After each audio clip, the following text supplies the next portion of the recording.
Ben ritrovati cari telespettatori. Allora, è una puntata che farà seguito ad altre puntate naturalmente con le associazioni di consumatori, tanto invocate anche da parte vostra perché ci avete scritto numerosi, devono partecipare, vi dobbiamo sentire, tante domande da fare ed effettivamente le associazioni di consumatori hanno titolo, in modo particolare, le cito perché sono qui presenti, abbiamo Adiconsum, Federconsumatori e ADOC in persona di dottoressa Giovanna Capuzzo, Presidente regionale Federconsumatori, grazie di essere venuta qui con noi. Buongiorno.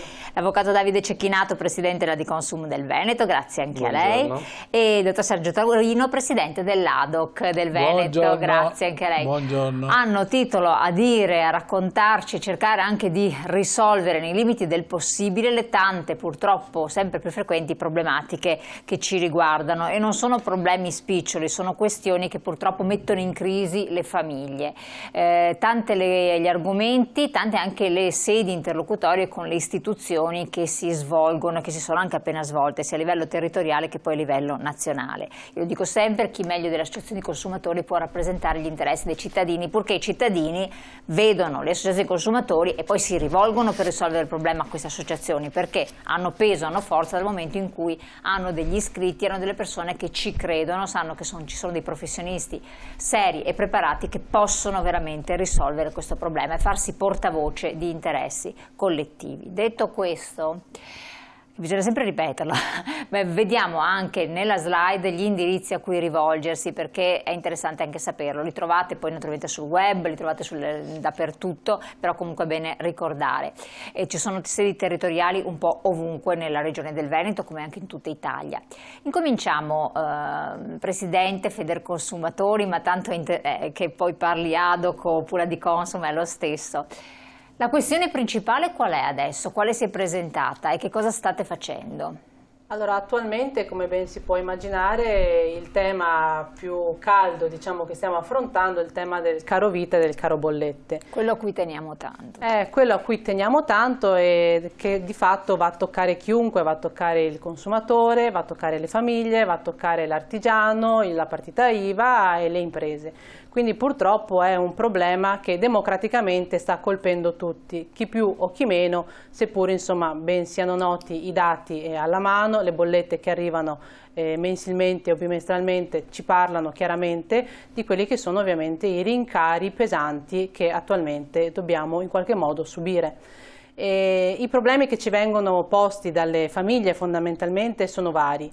Allora, prima di tutto è una richiesta di verifica della correttezza delle bollette perché seppur sia noto che le materie energetiche abbiano subito dei rincari pesanti, molte famiglie giustamente sono incredule nel momento stesso in cui ricevono la fattura e il più delle volte vengono a chiederci una verifica sul fatto che quello che viene chiesto al consumatore di pagare sia veramente corrispondente al vero. Allora, oggettivamente poi ci sono vari elementi che noi andiamo a valutare nella bolletta e vari sono anche i risultati, seppur oggettivamente di concreto soluzioni che in qualche modo riescano ad alleviare la situazione grave in cui versano le famiglie siano ben poche quelle che abbiamo a disposizione noi. Di fatto l'abbiamo detto in tutte le sedi opportune, lo ripetiamo anche in questa sede qua, l'unico intervento effettivamente utile che può essere fatto è quello intrapreso dal governo centrale. Abbiamo poco da dire, sì, indubbiamente. Allora, dopo entriamo nel merito. È un progetto questo anche per aiutare le persone a capire meglio di che cosa si tratta e soprattutto a dare un punto di riferimento a chi rivolgersi. Di che progetto è? Come vi siete divisi anche le competenze, voi tre principali associazioni di consumatori del territorio riconosciute, bisogna ricordarlo. Sì. Allora, questo è un progetto ministeriale realizzato attraverso la Regione del Veneto che di fatto va a finanziare l'attività di sportello, quindi l'attività quotidiana che noi svolgiamo, noi di Federconsumatori, noi di Adiconsum e noi di ADOC e in più altre due associazioni che sono Lega Consumatori Veneto e Casa Consumatori Veneto, che in questa sede non sono presenti, però anche loro operano assieme a noi quotidianamente a favore della cittadinanza. Di fatto grazie ai contributi che riceviamo dalla Regione attraverso ovviamente i contributi del Ministero che sono di fatto provenienti dalle somme derivanti dalle multe che vengono negli anni precedenti comminate alle varie società attraverso le segnalazioni che le stesse associazioni o i consumatori fanno per esempio all'antitrust piuttosto che all'Agicom o ad altre. Quindi qualcosa servono queste segnalazioni? Assolutamente ecco. Sì, allora servono innanzitutto per far emergere quelle che sono le pratiche commerciali scorrette, le clausole vessatorie e quant'altro quant'altro, e poi di contro aiutano a finanziare le attività che quotidianamente svolgono le associazioni di consumatori come noi, che essendo associazioni di promozione sociale fondate fondamentalmente sul volontariato, ben comprendete che difficilmente avrebbero le risorse proprie per poter portare avanti le attività importanti che svolgiamo quotidianamente. Vi siete divisi delle competenze, quindi ognuno sviluppa determinate questioni, ogni associazione, quindi magari per dare un po' un indirizzo a chi ci ascolta, a parte che tutti fate tutto, questo è un dato di fatto. No, allora di fatto abbiamo deciso di attivare tutte le medesime iniziative per dare la possibilità ai cittadini di trovare una rete per lo più, sempre più capillare all'interno della regione. È chiaro che qualche associazione è più presente in alcune province, qualcun'altra in qualche altra, ma in modo tale che insomma, il consumatore in qualunque posto si trovi all'interno del Veneto possa trovare un punto di riferimento al quale potersi rivolgere. E indistintamente può rivolgersi a Federconsumatori, a Diconsumo, ad hoc, tanto voglio dire, la competenza, le capacità sono uguali, i fini ultimi verso i quali miriamo sono gli stessi, gli interessi che sono quelli dei consumatori sono i medesimi verso i quali puntiamo, quindi indistintamente di fatto le 13 sedi che sono di fatto aperte e rientrano all'interno del progetto svolgono le stesse attività, che principalmente riguardano appunto non solo il caro bolletta e le questioni relative all'energia, ma riguardano anche l'educazione finanziaria, tutto quello che riguarda appunto l'ambito bancario e finanziario e ovviamente tutte le altre categorie che quotidianamente possono interessare il consumatore.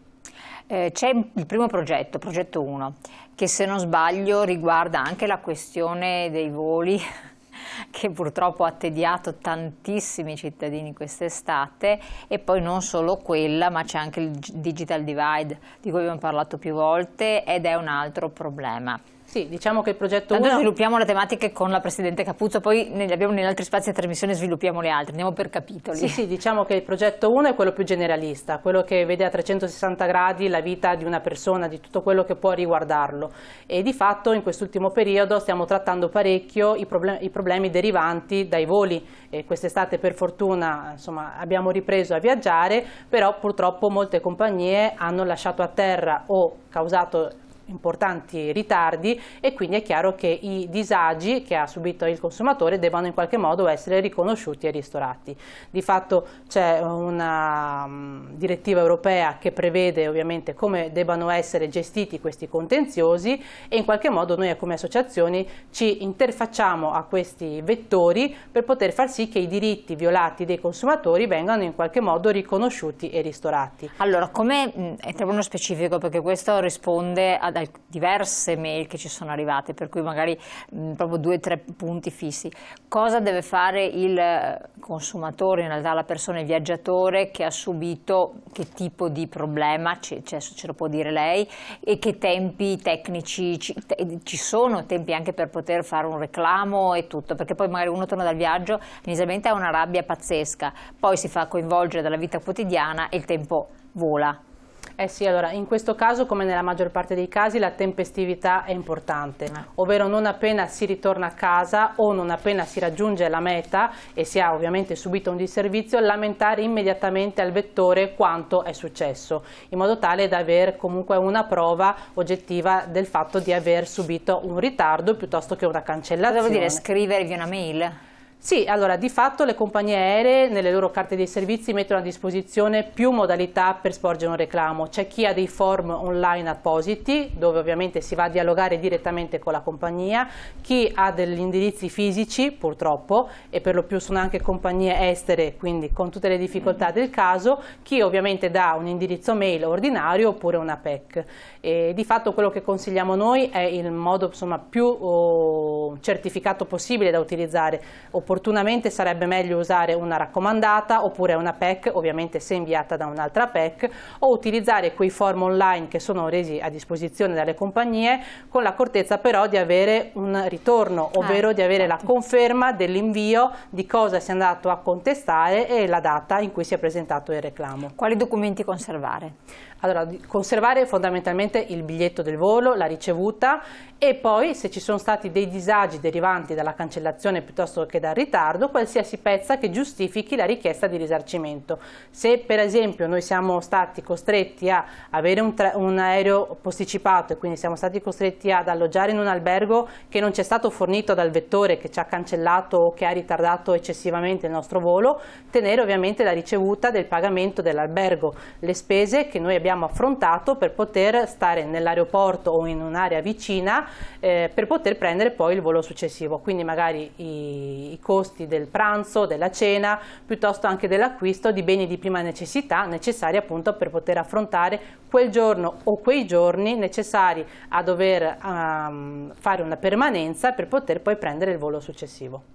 E in base alla vostra esperienza, ci sono speranze di questi rimborsi o ci sono delle compagnie che vi creano problemi? Allora, diciamo che purtroppo Vedo Sergio Taurino che che purtroppo, e i miei colleghi penso lo possano testimoniare, la gestione dei contenziosi con i vettori aerei non è per nulla semplice. Di fatto noi scontiamo anche un ritardo nella normativa a favore del consumatore su questo ambito. Per esempio, diversamente da altri settori, non c'è una conciliazione, quindi un modo stragiudiziale diretto per poter dialogare e trovare una soluzione per i consumatori. Di fatto c'era stato un primo tentativo di conciliazione con una compagnia aerea e una sola associazione dei consumatori, però questo è oggetto di una sanzione dell'antitrust e vedremo un po' come si risolverà la situazione. Di fatto però l'autorità per i trasporti e l'autorità per le comunicazioni, che di per sé non c'entrerebbe niente, ma perché ha attivato da tempo una forma di procedura utile, e quindi l'autorità per i trasporti sta cercando di prendere la buona pratica attuata dall'autorità per le telecomunicazioni e cercare ovviamente con l'accordo dei principali vettori di addivenire a un protocollo tale, in modo tale che ci sia la possibilità anche in questo settore di trovare un luogo per poter risolvere in maniera stragiudiziale, quindi evitando le lungaggini e i costi di un processo ordinario, una soluzione a favore del consumatore. Certo, abbiamo una pubblicità che incombe, poi parleremo anche del digital divide e spiegheremo ai nostri telespettatori solo una cosa: ma c'è una normativa che tutela comunque il viaggiatore? Sì, c'è una normativa europea che poi è stata presa ovviamente dall'ordinamento italiano, però di fatto prevede solamente i casi di cancellazione, ritardo, e prevede anche un riconoscimento, al di là del ristoro dei costi vivi magari accollatisi dall'interessato, anche il riconoscimento di un indennizzo pecuniario. Però diciamo che in alcuni casi non è sufficiente o non è comunque applicabile, perché si riguarda solamente i voli che vengono effettuati all'interno della comunità europea. Tutti gli altri voli, per esempio intercontinentali o d'altro, devono sottostare alla normativa prevista dalle carte di servizi di quel vettore. Dalle carte di servizi di quel vettore, per cui se controllare che quella compagnia estera che ti porta in India anziché in Sud America, faccio l'esempio per dire distanze notevoli, rientra, però se è una compagnia europea tipo la Air France che va in Sud America, faccio l'esempio. L'importante è che l'aeroporto di partenza sia all'interno della comunità europea o che sia una compagnia europea. O che sia una compagnia europea. Esattamente. Se invece è una compagnia americana, per esempio, dovremmo stare molto attenti a quelle che sono le condizioni del contratto previste dalla compagnia americana piuttosto che sudamericana, australiana, cinese, giapponese o quant'altro. Chiarissimo. Allora, torniamo su questo, secondo tema, no, torniamo su questo, sviluppiamo ulteriori tematiche, poi magari se ci sarà modo e tempo svilupperemo ulteriormente questo tema, che so che ci sono tante domande anche da parte dei telespettatori. Andiamo in pubblicità, poi ci rivediamo.